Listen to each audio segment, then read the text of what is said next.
I'm joined here with Johann Worm, Head of Broker Management at Zurich. Now, Johann, tell me, what are the top 3 risks facing businesses in Germany today? But the usual, most common answer to that always is it depends, and depending on the size of the customer, the industry they are operating in, and the geographical reach, for instance, they are facing different risks. It's not the same if you have a business operating only in Germany or, on the other hand, being a large multinational company. Having said that, though, there is a recurring topics or themes as we speak to customers and brokers, and these include such as macroeconomics in general, natural catastrophes, supply chain risks, and also, of course, compliance is becoming more and more important, and is a discussion at the C-suite levels also within organizations. So with regard to macroeconomics, I wouldn't expand too much on it because we could spend hours and hours and not arriving at one conclusion given the complexity and nature of it, but as a matter of fact, businesses in Germany, and Germany is an export-driven nation as such, I would say, macroeconomical imbalances and financial instability is affecting the businesses and their ability to grow. So it's a current topic people are discussing, and risk managers do so. With regards to natural disasters and the climate change patterns, we also see a growing concern amongst businesses as they are growing and getting more international, and given the interdependencies and interconnectivity between risks and suppliers as such, this is also very, very difficult to handle. And last but not least, as I briefly said, compliance is a topic as well, as companies seek to or need to comply with laws and rules across the globe, and this is a pretty complex issue.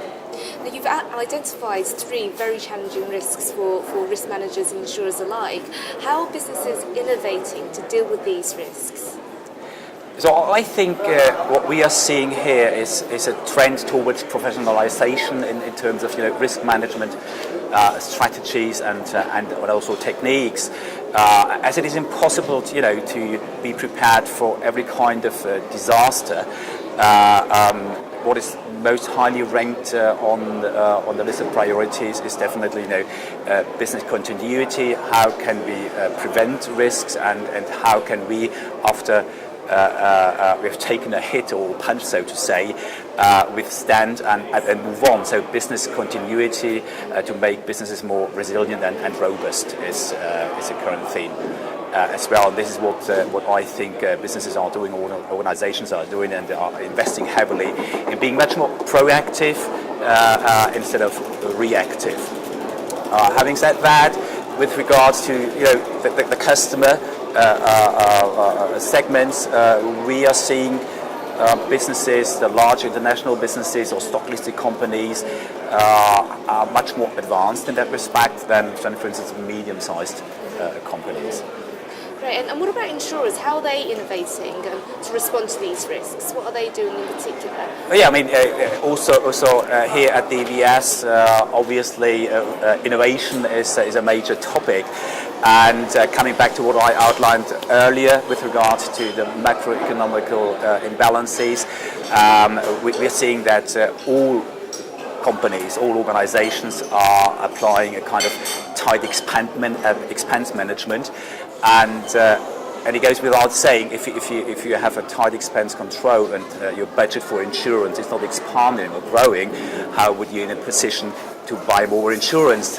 In other words, how would you buy additional risk transfer products that insurers are offering, for instance, policies, new risk transfer options or alternatives for cyber attacks.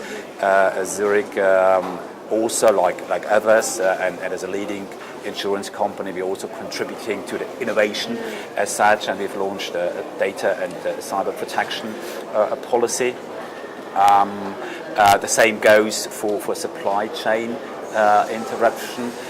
Also here we have launched a non-physical BI option for companies they can buy in order so they're protected or their profitability is protected once the chain breaks.